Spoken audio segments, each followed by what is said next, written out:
Brand new shocking details in the scandal that threatens to bring down top Obama administration officials. Now, it's called Project Gunrunner, also known as Operation Fast and Furious, was a botched international gun-selling program that has been linked to the deaths of at least 2 Americans. Now, earlier this week, acting ATF Director Ken Melson, he secretly testified before congressional investigators, revealing incriminating new information about the controversial program.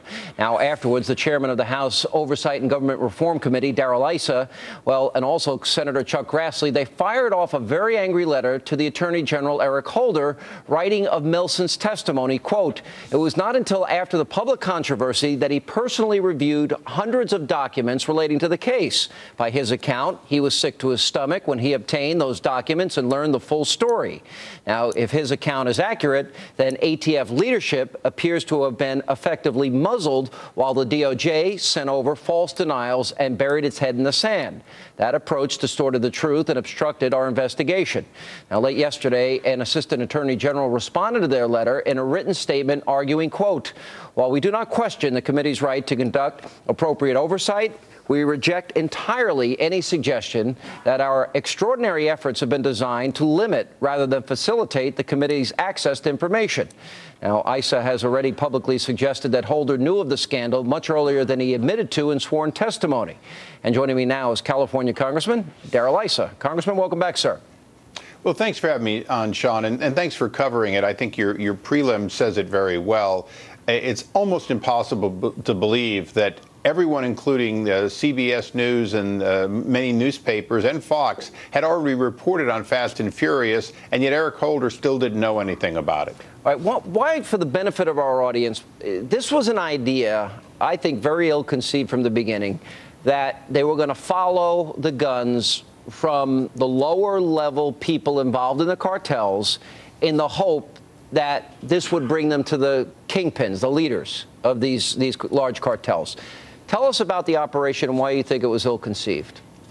Well, it was ill-conceived because if you're going to follow the guns, you put tracing devices on them, you monitor them, you have teams, including probably Predator aircraft, making sure you know where they are. Here we had over 2,000 weapons, dozens and dozens and dozens of separate sales in which ATF agents either did no following or followed to the first house, or in one case until the car was 40 miles north and heading away from the Mexican border, and then they were ordered to turn around.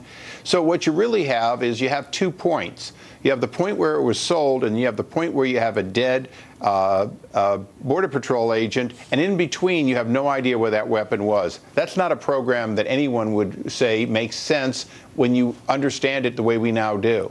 All right, explain now the interim director of the ATF, the Bureau of Alcohol, Tobacco, Firearms, when he reads this information for the first time. First of all, it's a little shocking to me that he didn't know about this. He says he's sick to his stomach. And you've come to the conclusion that you believe that there's a possibility that Eric Holder may have lied under oath. Can you explain that to our audience?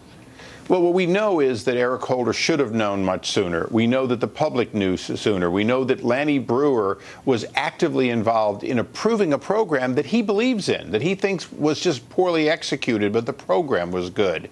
We also know that this career professional, Melson, was transferred in 09.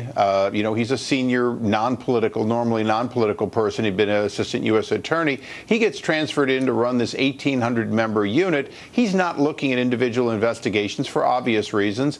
And he's not even briefed by the other agencies that Justice had involved in this task force. He's not briefed on what they knew. So by the time he reads these documents, including the wiretap request, he's after the fact finding out that much of what he was told they were looking for, they already knew, but hadn't told ATF. Yeah, there's this. He also suggested that there was an attempt.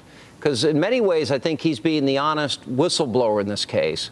And from what I understand, when he appeared before your committee, he didn't go with government lawyers, as would normally probably be the process. He went with his own lawyer.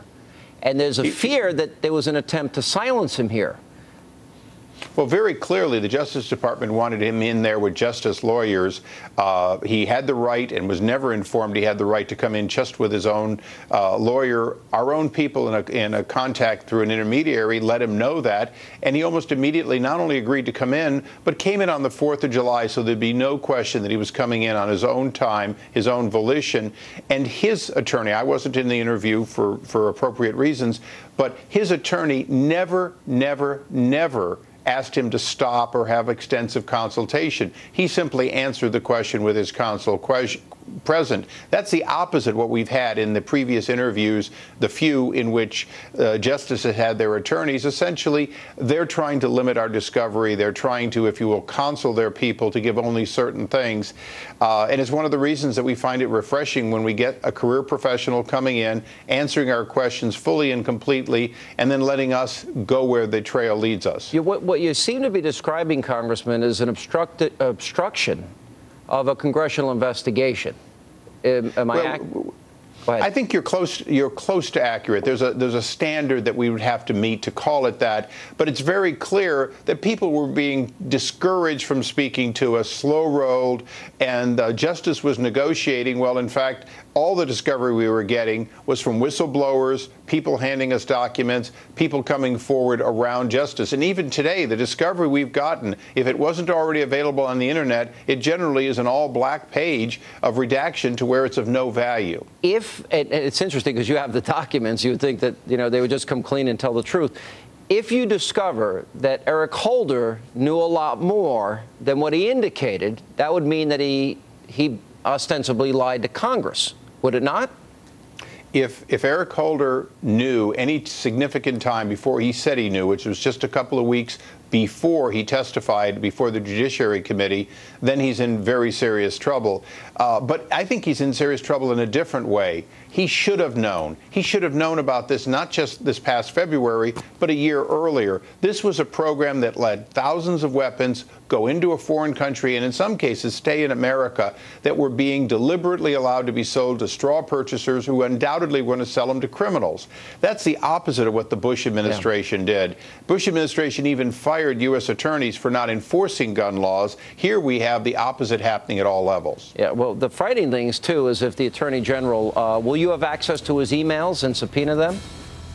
We will be going through these emails. So far, we're not getting the level of cooperation that would cause us to believe we're going to get them easily. But our responsibility, Sean, is to go where the facts lead us for as long as it takes. All right, Congressman, we'll stay on the story. Appreciate you being with us. And let not your heart be troubled. Our great American panel. It's next.